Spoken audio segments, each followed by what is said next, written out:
Mến chào các bạn, chúng ta lại gặp nhau trong chương trình 5 phút bí thuật bóng bàn. Tuần vừa rồi thì các bạn đã xem được tập đặc biệt của Yeah Ping Pong và mình cũng muốn giới thiệu với các bạn về series Minh Thới Table Tennis Vlog.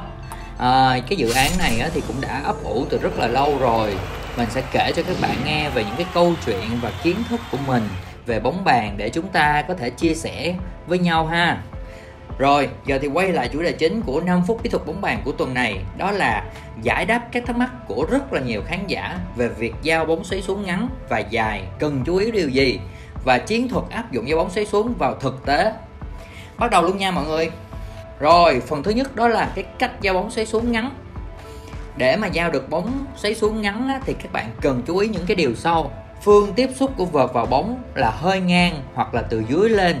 Lực tay vào bóng vừa phải, không quá mạnh, đặc biệt là phải tiếp xúc bóng rất là mỏng. Điểm rơi đầu tiên khi mà bóng chạm phần bàn bên bạn phải tuyệt đối rơi vào phần giữa bàn hoặc cách lưới khoảng 40 cm bên bạn. Với góc quay này thì các bạn sẽ biết chính xác là bóng sẽ rơi vào khoảng nào để bóng xoáy xuống ngắn. Quả giao bóng ngắn là quả giao bóng nảy ít nhất là 2 lần trên bàn của đối phương. Tiếp theo đó là để giao bóng xoáy xuống dài thì bạn cần chú ý những cái điều sau. Phương tiếp xúc của vợt vào bóng sẽ có khuynh hướng là từ trên xuống so với lại giao bóng ngắn. Lực tay vào bóng phải mạnh. Chú ý là các bạn phải đo được cái lực tay của mình. Nếu lực quá mạnh thì bóng sẽ ra ngoài, nên các bạn sẽ tập nhiều lần và đúc kết ra lực tay như thế nào là phù hợp với mình. Cái điểm rơi đầu tiên khi mà bóng chạm vào phần bàn bên bạn là điểm cuối bàn. Trên góc quay này thì các bạn sẽ thấy được đâu là phần bàn cuối bàn bên bạn. Quả giao bóng dài có điểm rơi cuối bàn đối phương là những quả giao đạt hiệu quả cao nhất. Rồi bây giờ chúng ta sẽ đến với phần thứ hai trong cái tập phim này ha. Đó là chiến thuật áp dụng quả giao bóng xoáy xuống vào thực tế. Đầu tiên là về giao bóng xoáy xuống ngắn. Chúng ta có 3 điểm chính. Thứ nhất là ngắn phải, thứ hai là ngắn giữa bàn và thứ ba đó là ngắn trái.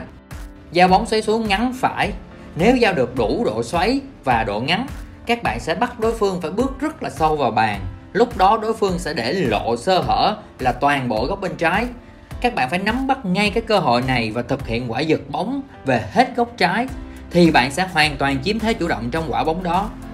Nhược điểm của cái quả giao này đó là các bạn sẽ rất là dễ giao dài nếu như mà các bạn không tập luyện thường xuyên. Nếu giao dài thì các bạn sẽ tạo điều kiện cho đối phương tấn công ngay quả đầu. Giao xoáy xuống giữa bàn. Ở cái quả giao này thì các bạn sẽ bắt đối phương phải chọn một trong hai phương án là trái hoặc phải để đỡ bóng. Đối phương sẽ lưỡng lự, suy nghĩ và động tác vào bóng sẽ thiếu chính xác.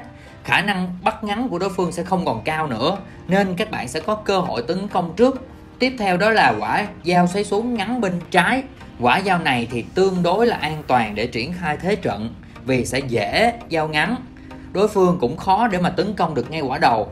Nhưng mà nếu đối phương gò bóng tốt thì các bạn cũng nên xác định, chuẩn bị cho mình cái quả giật tiếp theo thật là kỹ lưỡng.